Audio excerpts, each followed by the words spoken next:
Vancouver's Chinatown was not built as a destination. It was built as a lifeline. People who were pushed to the margins, shut out of opportunity, and told where they could and could not belong. But they built anyway, store by store, family by family. It pulsed, it worked, and it became magnetic.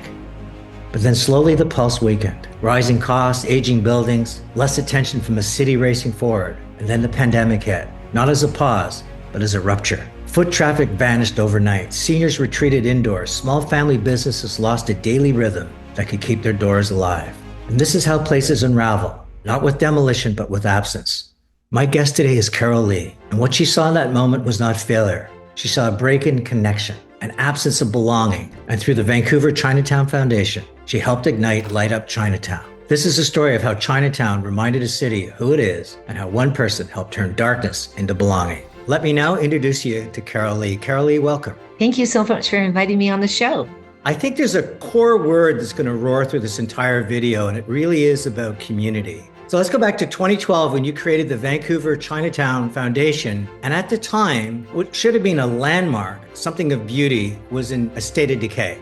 It was a very different neighborhood than I remember growing up, which was vibrant. It was fun. It was the center of a lot of activity, but it was nothing really new. And in fact, when I was looking through my father's effects, he passed away and I found a letter from the city of Vancouver dated 1967 that said, "What do we do with Chinatown?" And so in 2012, I set up something called the Vancouver Chinatown Foundation. And the idea was to bring a lot of like-minded people together to figure out how we could try and solve some of these big social issues. And I would say, RBC was right up there in the very beginning, believing in us when even I would say that my own family wasn't very strong on the idea. And when you bring people together and they look around the first time in this neighborhood in disarray, how did you convince them that this was something that had possibility, that you could return the magic and make it even better?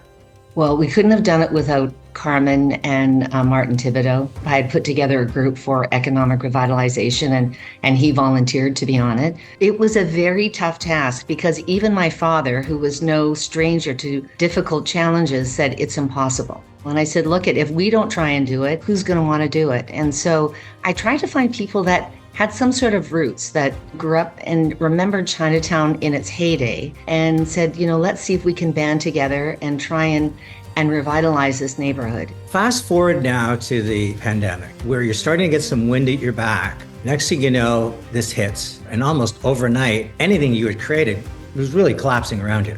It's in times like that you realize, what you're made of. And I wasn't really thinking about myself. I was thinking, okay, what about my neighborhood?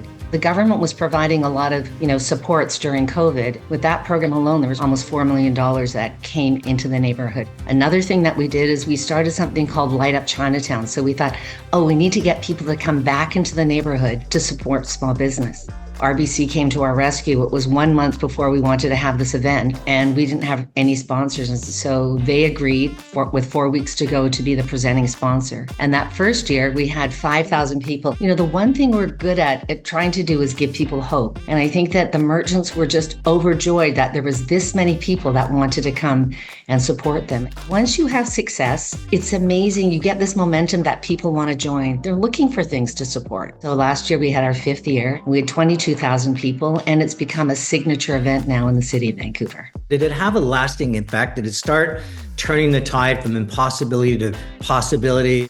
100%. Ours is a people-centric approach. If you raise the infrastructure around the people, what happens? And so this is what can happen. It lifts the people up. And actually, Wall Street Journal noticed. So there was an article that was written December 29th, 2025, and it was in the travel section. It said, if you want to visit Vancouver, you have to go to Chinatown, the most exciting neighborhood in the city. I have to believe that what you created is not exclusive to Chinatown, but it could be inclusive to communities across Canada. People need to know that somebody cares about them.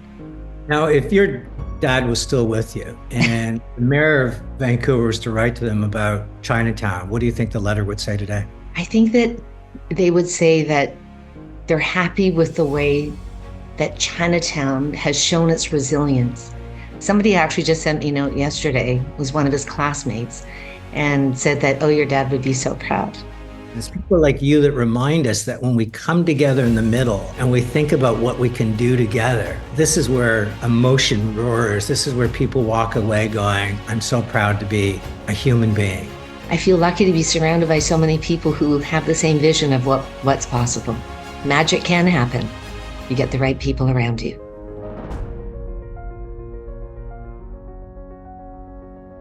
Carol Lee is a visionary force in our community, and truly, she is a standout human. Her energy, her vision, and the trust that she instills was nothing short of magical. I walked around a few blocks and I had never seen so many smiles, and I had never seen, Chinatown vibrating so much. And that was the best reward. It's an impact that ripples beyond the event. It's a deep feeling of heart and care. And she's the type of leader that is a visionary, but able to action change at the local level. And that's a special gift to have. The world needs more Carol Lees.